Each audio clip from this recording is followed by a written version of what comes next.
तुलाराम चौधरी जी दिल्ली से। गुरुजी, गुरु जी आपके चरणों में कोटि कोटि दंडवत प्रणाम। गुरुदेव, बचपन से ही संतों का सानिध्य मिला, लेकिन एक प्रश्न से अभी तक बड़ा परेशान हूं कि परम शक्ति ईश्वर ने अपने ही अंश को सुख और दुख पाने के लिए माया सहित इस सृष्टि में क्यों भेजा है? महाराज जी, मेरी शंका का समाधान हमारी बात प्रार्थना मानिए, आपको परमात्मा ने नहीं भेजा है, आप खुद इच्छा करके फंस गए हैं। आप हैं कौन? आप अपने को जान पाए हो? कितने साल के हो? आपका शरीर 62 साल। आप 62 साल रहते हुए 3.5 हाथ के शरीर में हो गया।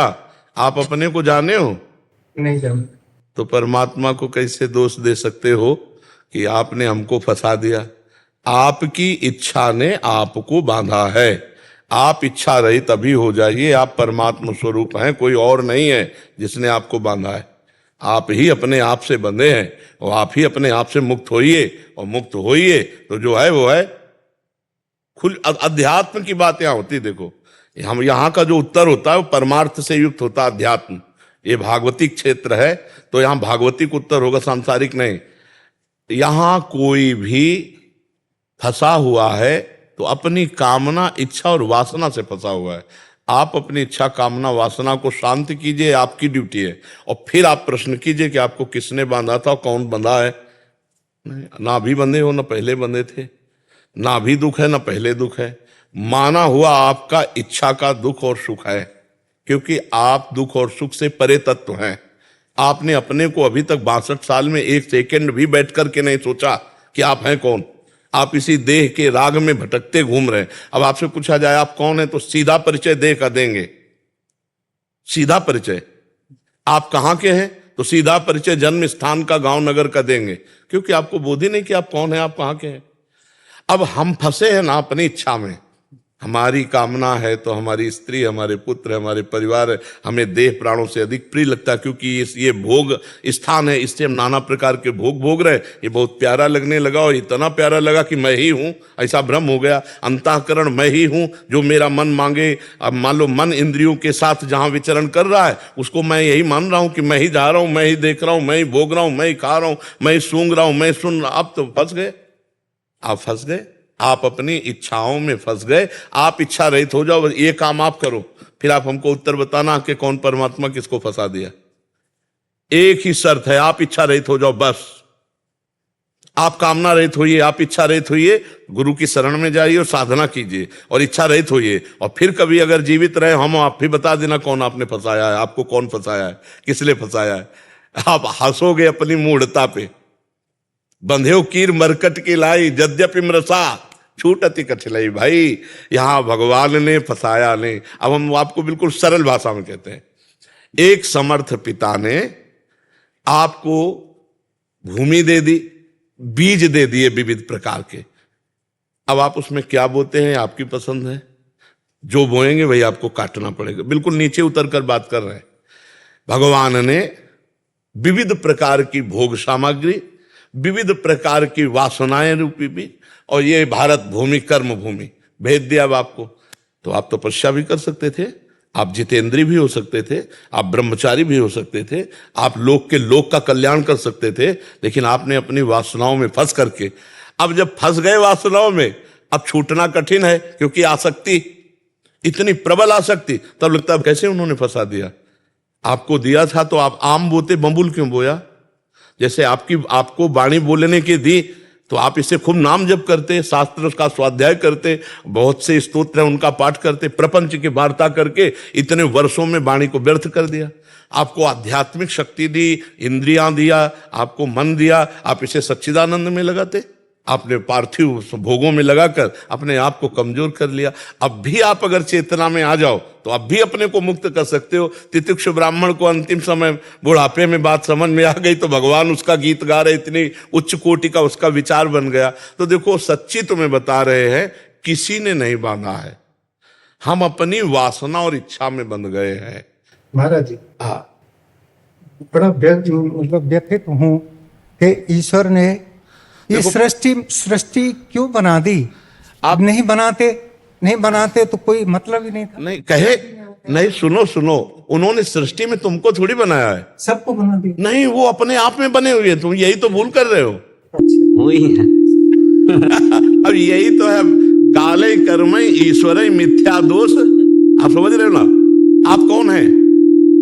उन्हीं के अंश हैं। अंश कैसे आप जान गए? आज तक अंश का अनुभव किया आपने देह का अनुभव किया, झूठ मत बोलना। अंश का अनुभव नहीं किया। जो चेतन अमल सहज अविनाशी नैनम छिन्नन्ति शस्त्राणि नैनम दहति पावका न चैनम क्लेदयन्त्यापो न शोच्यति मारुता, ये है वो अंश। और उस महान का अंश महान ही होता है। आप समझते हो? पूर्ण का अंश कभी अपूर्ण नहीं होता। उसका पूर्णमेवावशिष्यते, पूर्ण का पूर्ण ही अंश होता है। अभी आप मतलब चूंकि अध्यात्म में चले नहीं हो, भगवत मार्ग के पथिक नहीं हो, इसलिए स्वप्न किसने बनाया? स्वप्न में जो आप थे तो आपका एक शरीर सैया में सोया हुआ था और आप स्वप्न में पिट रहे थे या पूज रहे थे या बाजार में थे, था क्या कुछ नहीं। ये कब जाना? जब जगने के बाद। तो जग जाओ तो अभी पता चलेगा। अभी आपसे चौपाई में कह रहे थे, जे ही जाने जग जाए हेराई, जागे जथा स्वप्न भ्रम जाई। सुनो, ये स्वप्न है जागृत अवस्था भी, ये दीर्घ स्वप्न है। इसमें जब जगोगे तो एको ब्रह्म द्वितीयो नास्ति। जैसे स्वप्न में केवल आपका मन आप बन गया, बाजार बन गया, विपक्ष बन गया, पक्ष बन गया, सुख बन गया, दुख बन गया, और जब जगे तो सब झूठा था। टोटल था, परसेंट में तो नहीं था, परसेंट में टोटल था ना। भगवान शंकर पर विश्वास है ना? उमा कहूं मैं अनुभव अपना, सत हरि भजन जगत सब सपना। मानते हो ये सपन है? जग जाओ इससे प्यारे, तुम्हारे सिवा कोई नहीं। महाराज जी, मुझे मैं 9th क्लास में मैं चला गया था संत जी के पास जी, स्वामी जी के पास चला गया। महाराज मुझे ये छोड़ना है, त्याग करना है सब। क्या 9वीं क्लास में जब थे तो किन्हीं संत 9वीं क्लास से महापुरुष मैं के चला पास गया। गए। जी घर छोड़ दिया था। जी संत आते थे हमारे घर, तो उन्होंने मेरे को एक ही बात, कहाँ से आए हो बेटा? मैंने कहा फलाने गांव से आया हूँ। तो पिताजी का नाम पूछा, फिर 2-4 वहां आते थे। मैंने कहाँ जाओगे? पृथ्वी पर रहोगे। मैंने कहा मोह माया का त्याग करना है। नहीं होगा, मोह का त्याग नहीं होगा ना। जब ध्रुव जी गए ना, गांव के बाहर निकले ना, तो नारद जी आ गए। तो उनका कहाँ जा रहे हो? बोले भगवान को प्राप्त करने के लिए। बोले तुमसे नहीं हो पाएगा, 5 वर्ष के राजकुमार हो, शेर भालू सब खा डालेंगे।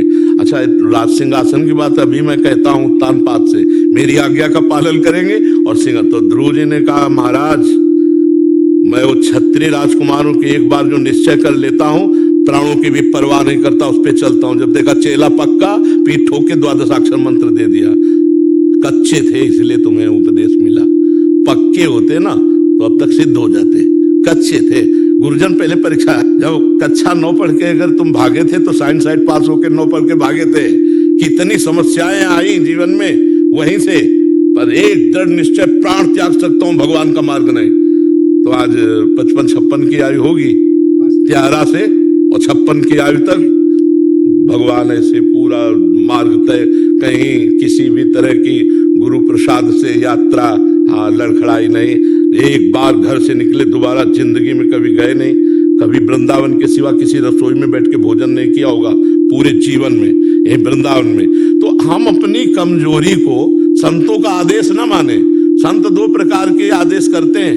पहला वो देते हैं उनको प्रलोभन, फिर देते हैं भय, और भय और प्रलोभन दोनों से पास हो जाए तो उसे देते हैं भगवत मार्ग। कच्चे खिलाड़ी नहीं होते कि ऐसे कच्चों को पकड़ लें कि बीच में जो है डूब जाए। महाराज जी उन्होंने केवल एक ही बात कही, आप संभाल लो, आप संभाल लो, आप संभाल लो, पीछे छोड़ो, आज से संभाल लो प्यारे, आज से संभाल लो। अब लो नसानी अपना नसीब, आप भगवत प्राप्ति कर लो। जितनी श्वासें बची हैं, एक भी क्षण भगवत चिंतन के बिना ना जाए तो हम गारंटी लेते हैं जितना जीवन है उतने में भगवत प्राप्ति हो जाएगी। पकड़ो, राम कृष्ण हरि जो नाम प्रिय हो, जो नाम गारंटी हम लेते हैं भगवत प्राप्ति हो जाएगी। पुत्र के बहाने नारायण बुलाया तो भगवत प्राप्ति हो गई। हम जान के नारायण नारायण जपेंगे, हमें भगवत प्राप्ति नहीं होगी, पक्का हो जाएगी।